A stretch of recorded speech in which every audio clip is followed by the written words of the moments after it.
Voilà, chers amis, soyez tous bénis au nom de notre Seigneur Jésus-Christ, comme convenu. Nous sommes en direct ici depuis le Gabon avec le bishop Sylvain Exan du Gabon.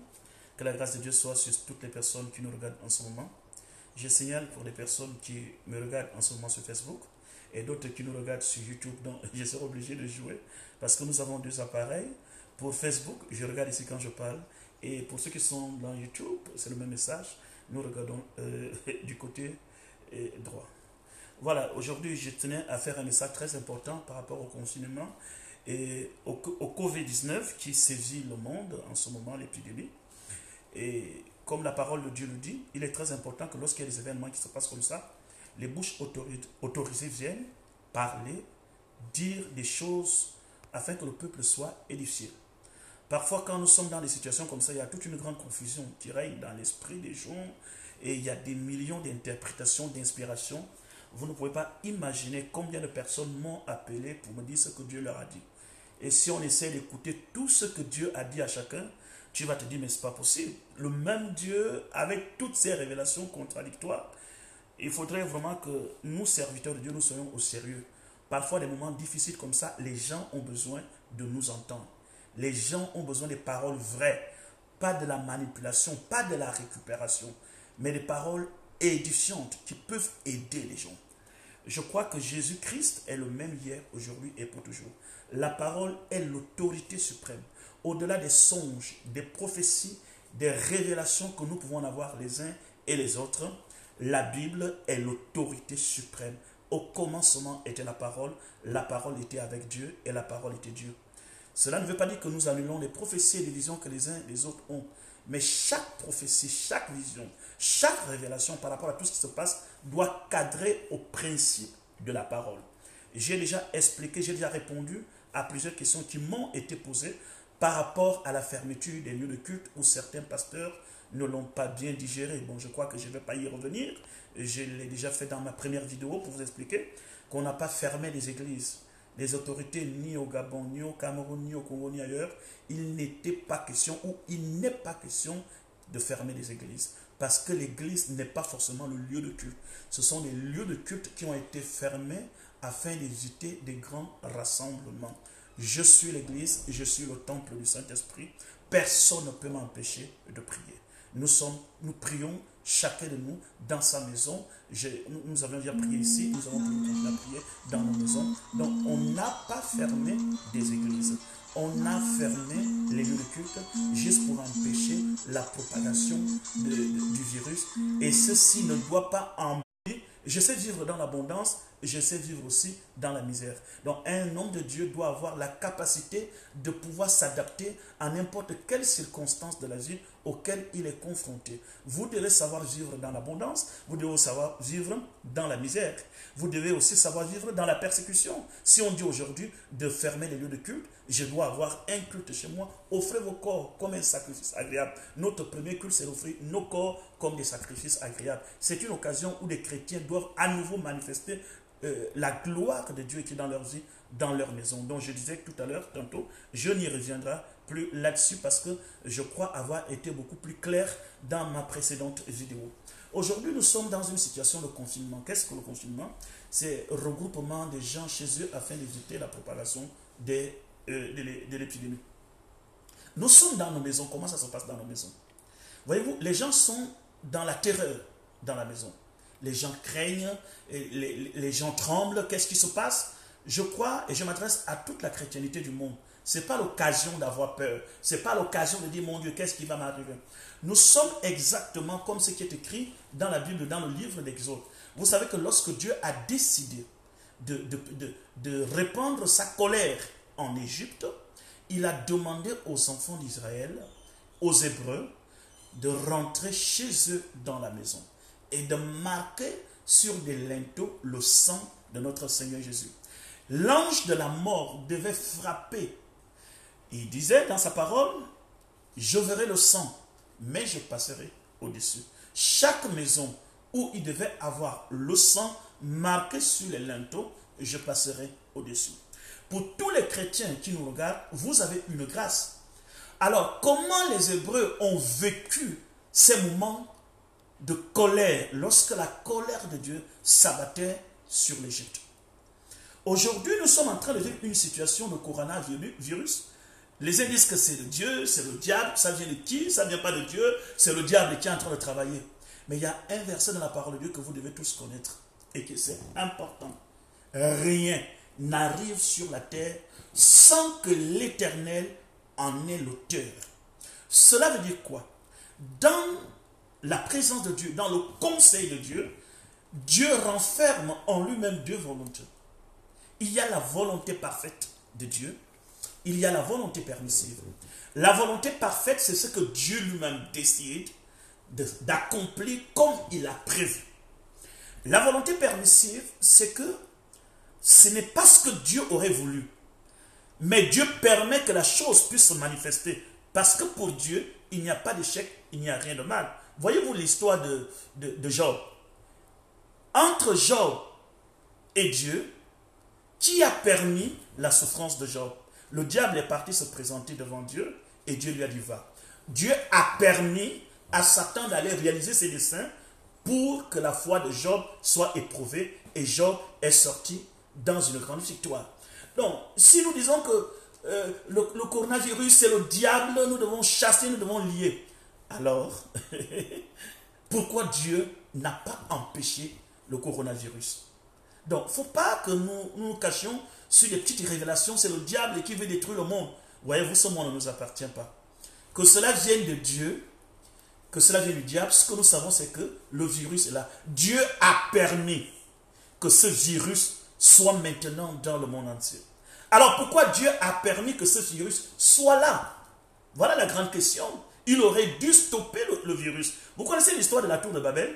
Quand Dieu a vu que les gens étaient en train de construire une tour, et que c'était la forme de l'orgueil de l'humanité, et que c'était une révolte contre Dieu, qu'est-ce que Dieu a fait? Que si Dieu, à leur époque, il dit descendons et confondons leurs langues. Dieu est descendu, il a détruit. Tout ce que Dieu ne permet pas et ne veut pas, cela ne va jamais se réaliser. Je le répète, tout ce que Dieu ne permet pas ou tout ce que Dieu ne veut pas ne se réalisera jamais, que cela soit en bien ou en mal. Si quelque chose se réalise, soit c'est une volonté parfaite que Dieu a voulu que ça soit ainsi, ou Dieu a permis que cela soit ainsi. N'oubliez pas qu'il y a deux volontés, la volonté permissive et la volonté parfaite. Donc, chacun peut prendre le coronavirus et le classe dans n'importe quelle volonté. Donc, Dieu a laissé la chose se passer. Donc, ce qui me préoccupe, vous qui me regardez en ce moment, est-ce que vous passez dans votre maison comme les Hébreux étaient confinés dans la maison pendant que la mort passait dehors? Rappelez-vous dans Exode chapitre 12, lorsque la mort passait, chaque premier-né mourait. Les gens mouraient même dans la prison. Je recommande à chaque personne qui me regarde en ce moment-là d'aller regarder encore Exode chapitre 12. Et vous aurez l'impression que ce que les Hébreux ont vécu il y a presque plus de 2000 ans aujourd'hui, c'est la même chose que ce virus est en train de faire. Les morts sont partout. À la différence qu'à leur époque, c'était le premier-né. Et aujourd'hui, tout le monde souffre. Tout le monde meurt. Je tiens encore à dire à toutes les personnes qui nous suivent, ne rentrez pas dans la philosophie que ce sont des grands, des gens qui ont plus de 70 ans. J'ai eu l'occasion d'avoir des amis en Chine. Tout le monde peut être atteint par ce virus. Il y a eu des 30 ans qui sont décédés. On m'a envoyé des vidéos. Donc, que chaque personne prenne ses précautions. Mais ce qui m'intéresse, c'est pas ça. Ce qui m'intéresse, c'est qu'est-ce qui se passait dans la maison des Hébreux lorsque la mort frappait dehors. Regardez bien ces Hébreux. Quand ils étaient en Égypte, ces Hébreux avaient des amis égyptiens. Et au moment où ils sont rentrés dans leur maison et que les portes étaient fermées, leur sécurité, c'était le sang qui était marqué sur les linteaux. Essayez d'imaginer les cris de peur, des pleurs qui se faisaient dehors. Les Hébreux étaient où? À l'intérieur de la maison. Vous savez ce qu'ils étaient en train de faire à l'intérieur? Ils devaient manger la Pâque. Pourquoi Dieu leur donne à manger au moment où la mort est dehors? Parce que si vous ne mangez pas à l'intérieur, la peur de la mort peut s'emparer à ceux qui sont à l'intérieur de la maison. Donc, je tiens à vous dire que le confinement, ce n'est pas le moment où on est allongé, on met sur Facebook, regarde France 24, qu'est-ce qu'on est en train de dire, TF1 a dit quoi, tu as vu ça. Parce que plus vous êtes concentré sur le nombre de morts, des choses qui arrivent, vous allez introduire dans votre esprit la peur. Et je peux vous dire qu'il arrive un certain moment, tu es là, tu essaies de faire, mon Dieu, est-ce que ce n'est pas vraiment ça qui est en train de me prendre? Pourquoi? Parce qu'on est déjà informé. Si tu sens ça, c'est ça. Voyez-vous, les Hébreux devaient manger pendant que la terreur était dehors. Alors, je pose des questions à tous les chrétiens qui me regardent en ce moment. Qu'est-ce qui se passe dans votre confinement? Est-ce que tu es branché à la télévision pour regarder les films? Est-ce que tu es là pour prendre les informations? Ou tu dois manger? C'est le moment où nous devons être nourris de la nouvelle révélation de la personne de Jésus-Christ. Restez concentrés derrière votre Bible. Méditez la parole. Parce que lorsque vous allez méditer cette parole, cette Bible qui est la parole de Dieu, c'est elle qui restaure votre âme. Lorsque vous allez la méditer, lorsque vous allez la lire, vous ne serez pas informé. Ce qui se passe dehors ne pourra pas affecter votre conscience, votre intelligence. La peur ne va pas rentrer dans votre vie. C'est la raison pour laquelle les Hébreux devaient manger. Parce que s'ils ne mangeaient pas, ils avaient des amis dehors. Ils avaient des amis égyptiens qui mouraient. Et n'oubliez pas que dehors, il n'y avait que des cris de souffrance, de misère. Peuple de Dieu, c'est le moment.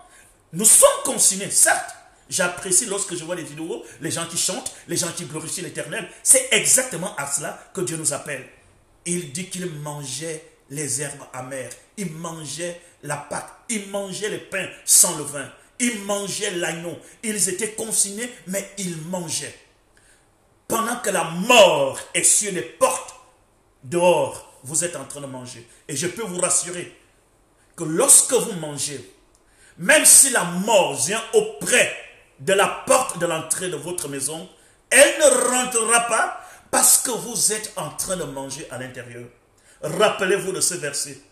Il dresse une table en face de mes adversaires. Vous me comprenez très bien? Il dresse une table en face de mes adversaires. Ça signifie que lorsqu'il y a de l'agitation, lorsque tes adversaires s'agitent, toi, tu manges. Soyez nourris de la parole de Dieu. Soyez nourris de l'authenticité de la révélation de Dieu. Ce ne sont pas des visions, ce n'est pas des songes. Parfois, il y a des songes qui vous sont partagés dans les réseaux sociaux pour créer la peur. Le coronavirus, Dieu a permis. Dieu a permis ce virus de venir. Mais il y a de l'espoir. Je peux rassurer, il y a de l'espoir. Pas parce qu'on a trouvé de la chloroquine ou bien on a trouvé tel ou tel médicament. Il y a de l'espoir pour nous. Je parle peut-être pas pour tout le monde, mais pour ceux qui ont placé leur confiance et leur foi en Jésus-Christ, notre Seigneur et notre Sauveur. Il y a de l'espoir. Je peux vous garantir et je vous rassure, peuple de Dieu, l'Afrique, la main de l'Éternel est étendue.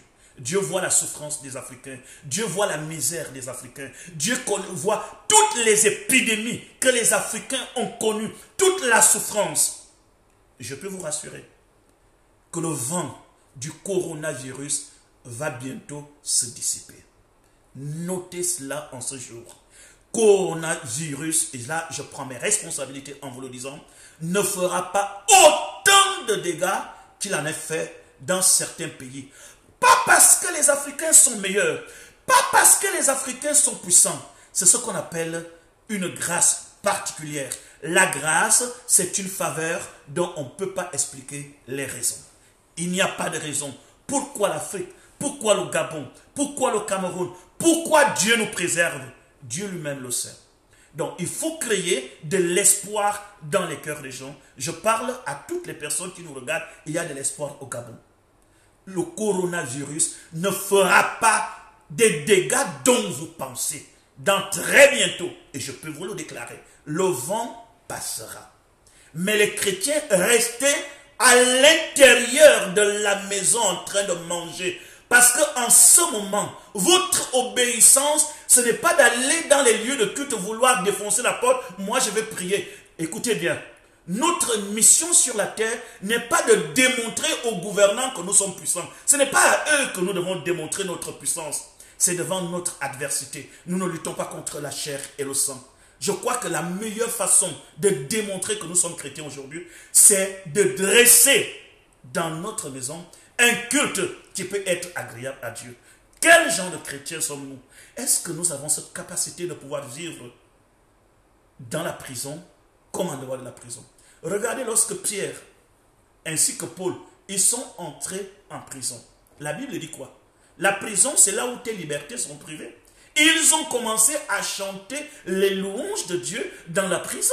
Pourquoi? Parce que ce n'était pas dans les synagogues seules que Dieu pouvait manifester sa puissance. Même dans la prison, Dieu a déplacé des anges qui ont brisé les portes de la prison. Église de Dieu, pourquoi vous voulez toujours penser que Dieu ne se retrouve que dans les lieux de rencontre? Dieu est en vous. Ne savez-vous pas que vous êtes le temple du Saint-Esprit et que l'Esprit de Dieu habite en vous? Ne savez-vous pas que vous êtes plus dangereux que le lieu de culte? Parce que c'est en vous, sur vous, au-dedans de vous, que Dieu manifeste sa puissance, sa gloire et son autorité. Donc, cette période où nous sommes confinés, c'est la période de manger. Nourris-toi de la parole de vie. Nourris-toi de la parole de l'abondance. Nourris-toi de la vérité de la parole. Nous sommes dans les derniers temps. Je vais vous inviter sur un point très important et je crois que je vais terminer par là. L'Église, il faut que nous faisions très attention aujourd'hui. Nous sommes dans un monde où il y a trop de prophètes, il y a trop de visionnaires. Loin de moi de vouloir attaquer X ou Y, mais je vais attirer votre attention. Les épidémies sont prophétisées dans les derniers temps. Quand vous lisez dans le livre de Matthieu chapitre 24, dans les derniers temps, il y aura des épidémies, des guerres, des différentes guerres qui se feront dans plusieurs endroits. Mais il dit aussi qu'il y aura des faux prophètes. Aujourd'hui, la grande séduction rentre dans notre esprit. Je dis, dans ces moments de coronavirus, bien avant même, les gens sont séduits. Matthieu chapitre 24, le verset 29 dit: lorsque vous verrez l'abomination dont a parlé le prophète Daniel établie dans le lieu saint, que celui qui lit fasse attention. Je renvoie chacun dans ce verset. Lorsque vous verrez l'abomination dont a parlé le prophète Daniel établie dans le lieu saint, que celui qui lit fasse attention. Quand vous examinez avec l'aide du Saint-Esprit ce verset, le Saint-Esprit nous interpelle que dans les derniers temps, la plus grande séduction va attaquer et toucher ceux qui seront intelligents. Il ne dit pas que celui qui croit fasse attention, mais celui qui lit fasse attention. Ça signifie que Dieu interpelle ceux qui ont la connaissance, ceux qui ont la capacité de lire. La grande séduction aujourd'hui se pose sur la lecture. Les intelligences sont séduites. On te prend un verset, regarde ce qui est écrit, regarde, c'est écrit. Non, faisons attention, que celui qui lit fasse attention. Voyez-vous, Jésus lui-même a dit que quand je viendrai sur la terre, trouverai-je encore de la foi. Les gens sont très séduits aujourd'hui à cause de leur intelligence. Les gens sont très séduits aujourd'hui parce qu'ils cherchent Dieu en dehors de la parole de Dieu. Ils cherchent Dieu en dehors de ce qui est écrit. Tous ces événements qui arrivent, même une feuille ne tombe pas sur le sol sans que l'Éternel ne les permette. Nous sommes dans un monde où Dieu est au contrôle de toutes choses. Alors pourquoi la peur va vous envahir? Pourquoi vous allez écouter les gens qui vont vous dire « tu me touches, je te touche, le lendemain nous deux, nous mourrons ». Non! Nous sommes à la maison. J'invite toutes les personnes du MEJ, j'invite tous les chrétiens du monde entier qui me suivent en ce moment. Si vous restez à l'intérieur de la maison, sans manger, vous serez influencé des cris de détresse du dehors. Et ce verset risque d'avoir raison sur vous. Ce que je crains, c'est ce qui m'arrive. Je ne veux pas entendre ce qui se passe dehors. Comme les Hébreux étaient confinés, je mange la parole. Je célèbre l'Éternel mon Dieu. Je glorifie le nom de mon Dieu. Et si vous restez dans cette attitude, les agitations seront dehors, mais la grâce de Dieu va te préserver. Il va préserver tous les chrétiens. Oui, je l'affirme, la grâce de Dieu est sur les chrétiens. Parce que d'autres qui pensent que Jésus va venir. Non, Jésus ne vient pas comme ça. Nous sommes là dans le coronavirus. Je vous dis qu'après coronavirus, je peux vous rassurer, je ne sais pas dans 5 ans, dans 10 ans, ou bien plus tard, on aura encore d'autres pandémies plus graves. Parce que la fin des temps ne nous rassure pas les temps glorieux. Mais pour les chrétiens, ce n'est pas une autre épidémie que vous attendez. Je vais vous dire, vous attendez le son de la trompette de Dieu descendra du ciel. Et les morts en Christ ressusciteront premièrement. Ensuite, nous, les vivants, qui serons restés pour l'avènement du Seigneur, nous serons tous ensemble enlevés à la rencontre du Seigneur Jésus-Christ dans les airs et nous serons toujours avec lui. Je crois que là où vous devez ouvrir votre entendement spirituel en ce moment, c'est le son de la trompette et non une autre épidémie. Dieu est avec ceux qui croient. Dieu est avec ceux qui croient. Vous croyez que Dieu est avec vous? Vous êtes au Cameroun, vous êtes au Congo, vous êtes en Guinée équatoriale, vous êtes en Europe, vous êtes en France, vous êtes aux États-Unis. Mangez à l'intérieur. Facebook n'est pas un bon repas. Ceux qui nagent et mangent, c'est vrai qu'en ce moment-là, nous passons sur Facebook pour vous parler, mais il faut bien choisir ce qu'il faut manger lorsqu'on est branché sur Facebook. Il faut choisir, et très bien choisir, lorsqu'on est branché sur YouTube. Parce qu'il y a beaucoup de choses qui passent qui peuvent même déstabiliser votre foi. Ma prière pour toute la chrétienté, laissez le vent du coronavirus passer. C'est en train de passer en ce moment. Restez à l'ordre. Dans très bientôt, je crois que les premiers cultes que nous allons célébrer chez nous, ce sera dans la joie. Seigneur, je prie pour que toutes les personnes qui nous regardent là, personne ne perd quelqu'un de très cher. Je prie pour l'Afrique de manière générale. Je prie aussi pour le monde. Fais grâce. Ceux à qui tu as fait grâce, que cette grâce se manifeste dans leur vie, dans leur famille, dans tout ce qui les appartient. Au nom de notre Seigneur Jésus-Christ. Amen. Soyez tous bénis. Si vous êtes confinés quelque part, dans votre maison, comme nous tous, et que vous avez besoin d'une prière, quelle que soit l'heure de la prière, n'hésitez pas de m'appeler au 066 71 92 22. 066 71 92 22. Pour toutes les personnes qui veulent nous appeler en Europe, un peu partout, même la nuit, pour qu'on puisse prier ensemble, vous faites le plus 241 66 71 92 22. Je suis le bishop Sylvain Edzan. J'aurai le plaisir de vous retrouver dimanche matin pour vous dire comment Dieu va stopper le coronavirus. Je vous laisse chacun rentrer chez soi et aller manger. Et ensemble, nous pouvons dire bon appétit. Que le nom de notre Seigneur Jésus-Christ soit glorifié. Ciao, ciao.